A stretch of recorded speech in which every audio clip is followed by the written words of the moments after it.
नाशिकच्या येवल्यामध्ये स्वामी समर्थ मंडळानं यंदा पौराणिक देखावा सादर केलाय। या मंडळानं महाकाली आणि रक्तबीज राक्षसाच्या युद्धाचा देखावा सादर केलाय। यात महाकालीचा कोप शांत करण्यासाठी भगवान शंकरानं स्वतः तिच्या पायाखाली स्थान घेतलं असा सजीव देखावा सादर करत गणेश भक्तांना खिळवून ठेवलंय।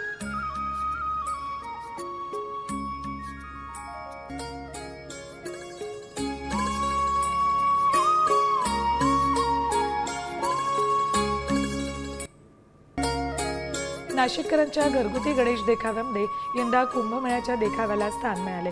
अशोकनगर परिसरातल्या विशाल फडांनी ज्या रामकुंडावर कुंभमेळा भरतो त्या परिसराची आरास आपल्या घरातल्या गणपतीसाठी साकारली। नदी स्वच्छ राहिली पाहिजे हा संदेश या देखाव्यातून दिलाय।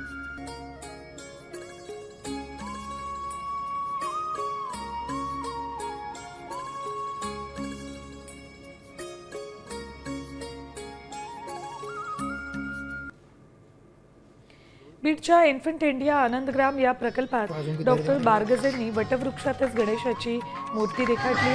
गणपती बाप्पाच्या रूपानं वृक्ष संवर्धनाचा अनोखा संदेश दिला। तसंच या मूर्तीच्या समोर कुंड्यांवर लिहिण्यात आले की मी मंदिरात नाही, मी झाडांमध्ये आहे।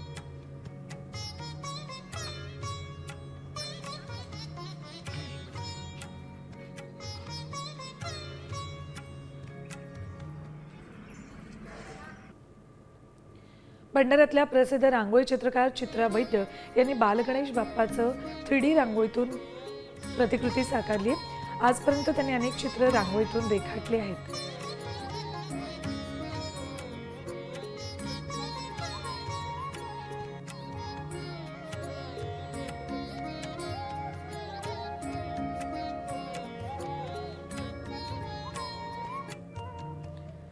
ठाण्यातल्या घोडबंदर गावातल्या तरे कुटुंबीयांनी यंदा वृंदावनचा देखावा तयार केलाय। राधाकृष्ण यांच्या नंदनवन आणि त्यामध्ये श्री गणेश विराजमान झालेत। गणपतीची मूर्ती शाडू मातीची आहे।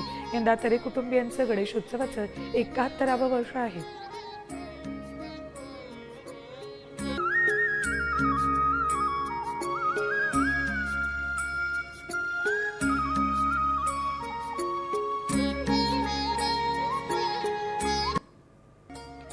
अलीकडेच युनेस्कोनं शिवरायांच्या 12 किल्ल्यांना जागतिक वारसा म्हणून दर्जा दिलाय। याच संकल्पनेवर आधारित देखावा सध्या अमेरिका स्थित मूळचे कल्याण तालुक्यातील म्हारळगावचे संतोष म्हात्रे यांनी साकारलाय। अमेरिकेत राहूनही पुढच्या पिढीला शिवरायांच्या इतिहासाची गोडी निर्माण व्हावी असा त्यांचा प्रयत्न आहे।